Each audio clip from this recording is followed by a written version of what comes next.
Today we're looking at identities, inverses and determinants of 2 by 2 matrices. Identities. A square matrix is a matrix with the same number of rows and columns.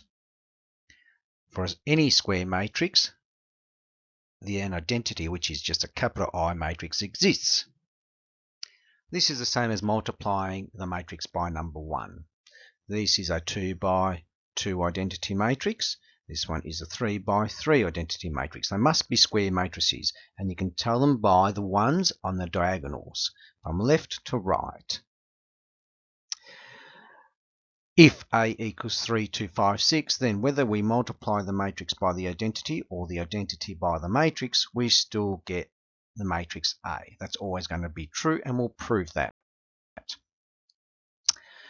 To find an inverse of a matrix, if we call the matrix A, B, C, D, then we give the inverse by this, A to the -1. That means inverse, that -1 up there.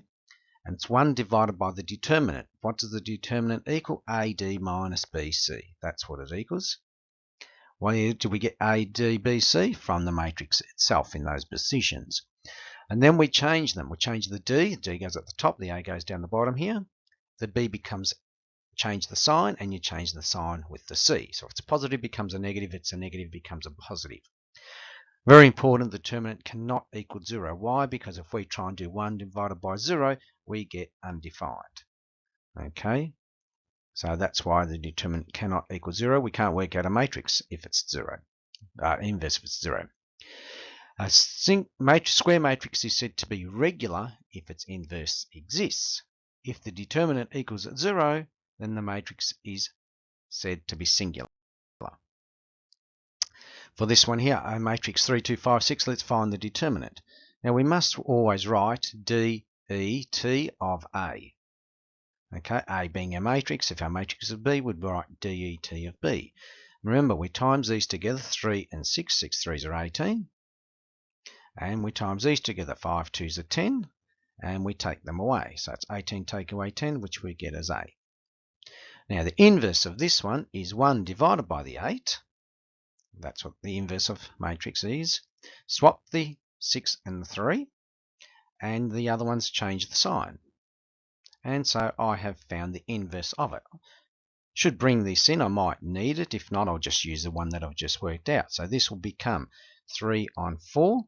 This will become -1 on 4, -5 on 4, and 3 on 8.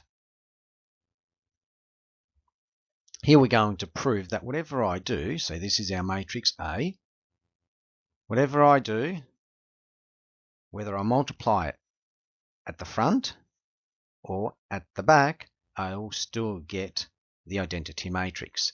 So for us to work out X here, we would have to, because A is at the front, we have to do inverse of A at the front of 3, 2, 5, 6. Now we already worked out what that was. So I'm just going to write that down, which is 1 on 8, 6, -2, -5, and 3. I could have written the other one with a fraction in there, but it doesn't matter. And 3, 2, 5, 6. You can work this out on your calculator. When you work it out, you get 1, 0, 0, 1. And here to find y, we would be doing 3, 2, 5, 6 times the inverse. And it's still the same one. This time I'll write the one with the fractions inside. So it was 3/4. That's a 3 there. It's -1/4. -5/8. And 3/8. And when you multiply those two together with your calculator, you get 1, 0, 0, 1. So you still get the inverse irrelevant of how you do it. TI Inspire steps for actually working out the determinant and the inverse. And that's 3D questions.